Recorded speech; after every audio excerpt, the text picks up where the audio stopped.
àmọ́ ẹ ṣàṣe ní ṣókí àmọ́ pé ní ànábì ń bẹ ń jókòó yìí. وليتك تحلو والأنام مريرة وليتك ترضى والأنام غضاب وليت الذي بيني وبينك هامر وبيني وبين العالمين خراب إذا ساء منك الود فلكل هين فكل الذي فوق تراب تراب نحن بالله عزنا لا بمال ومنصب كل من غام سلنا حسبنا الله والنبي إن قوم تجمعوا وبقتل تحدثوا لا أبالي بجمعهم كل جمع مؤنث فدعا ربه أني مغلوب فانتصر سيهزم الجمع ويولون الدبر صدق الله مولانا العظيم. الله أكبر. اجاب ولا انتو بلاك انا. الله أكبر. افيتي تو بيولون افيكي ان محمد صلى الله عليه وسلم. mo wá fi ta nabi náà mo fi kí àwọn bàbá wa àgbàlagbà ní kálẹ̀. أدام الله حياته. bẹ́ẹ̀ láti yá àwọn bàbá wa àgbà Ìmámù Male. أدام الله حياته. bàbá wa àgbà Alhaji àgbà tòní. أدام الله حياته. bàbá wa àgbà Àjàrà. أدام الله حياته. bàbá wa àgbà Ajánásì.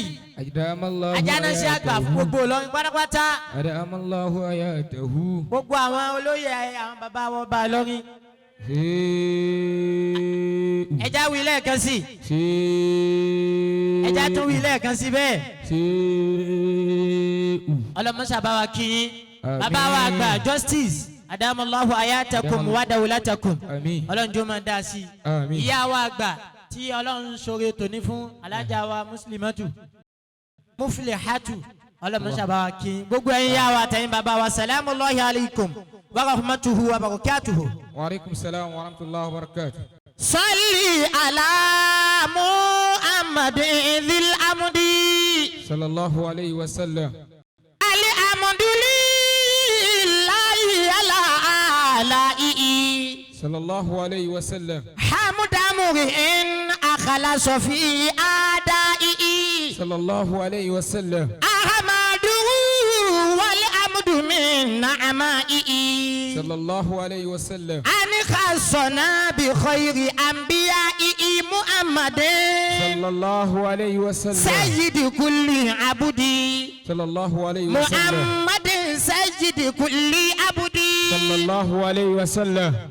أول خلق الله نور أحمد صلى الله عليه وسلم. أصل الورى سيد كل سيد صلى الله عليه وسلم. كدما تنبأ قبل طين الجسد صلى الله عليه فهو وسلم. أب لوالدي ووالدي صلى الله عليه قد وسلم. كان من نور النبي الكل صلى الله عليه وسلم. العلو منه خلقه والسفل صلى الله عليه وسلم. فالكون فارغ والنبي أصل صلى الله عليه ليس وسلم. له في العالمين مثل صلى الله عليه أنك وسلم. بابا ويرى كما ولد ولم يزل صلى الله عليه نور وسلم. النبي الأكمل صلى الله عليه من وسلم. سيد لسيد ينتقل صلى الله عليه كأنه وسلم. فوق الجبين مشعل صلى الله عليه يراه من وسلم. يأكل من لا يأكل صلى الله عليه وسلم. مولاي صل وسلم دائما أبدا على حبيبك خير الخلق كلهم مولاي صل وسلم دائما أبدا على حبيبك خير الخلق كلهم يا خير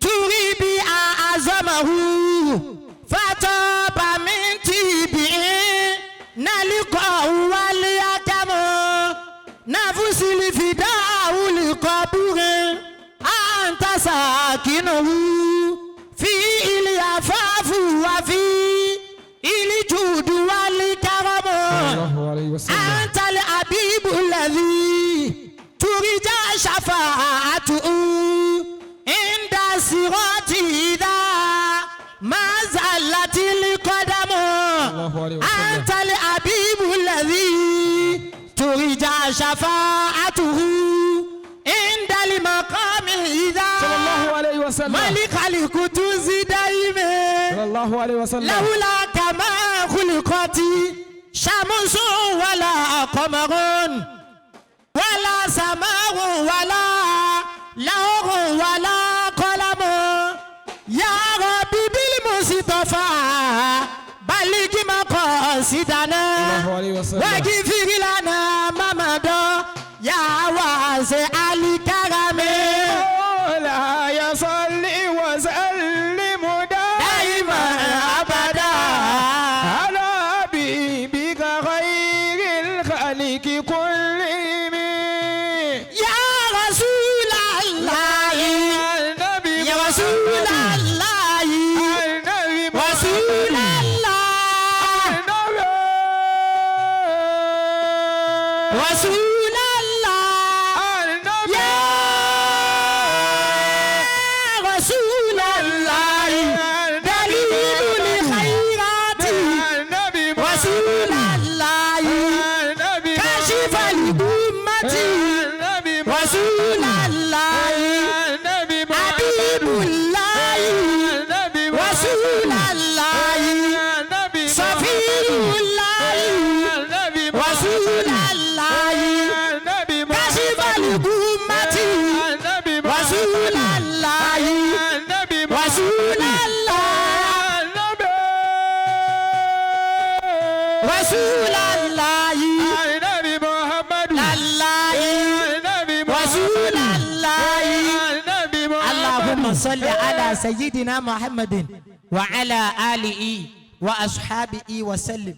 آمين. kí o má ṣẹ̀kọ́ nìkan kí o ní wí pẹ̀lú ohùn òkè nígbà mẹ́ta tẹ̀léra wọn pé sallallahu alayhi wa sallam. sallallahu alayhi wa sallam. ó de ní. sallallahu alayhi wa sallam. ó wá di méjì. sallallahu alayhi wa sallam. àwa sórí rẹ̀ yẹn yẹn báwọn. alhamdulillah. láti má fi dá àwọn àgbàlagbà wa dúró. a máa lọ síbi ètò tó kù lẹ́ẹ̀kan náà.